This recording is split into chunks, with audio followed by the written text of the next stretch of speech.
Ako muli si Benji Eugenio mula sa Hane na campaign para sa LMT ng Asian Wellness and Spa Academy. Ilang saglit ay ating matutunghayan ang mga iba't ibang testimony ng ating mga estudyante na kamakailan lamang ay kumuha ng oral and practical examination. See you around! Hello, my name is Dr. Samuel Ramos. I'm a medical doctor and Bodytech Wellness Center and Spa. Ang impression ko sa oral and practical exam, napakahalaga niya kasi kikita mo kung ano yung mga weaknesses and strength mo sa mga massage.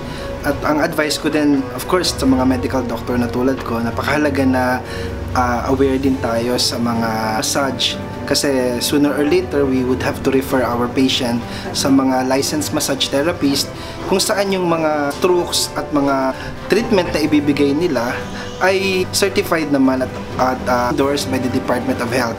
And as for me, I'm a medical doctor and hopefully soon to have my massage license.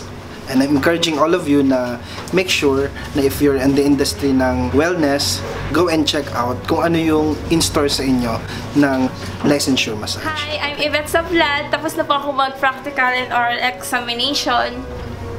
I'm Arminda Ramos, may-ari ako ng Bodytech. Kakukuha ko lang ng oral practical examination. Ang saya-saya! See you sa taking!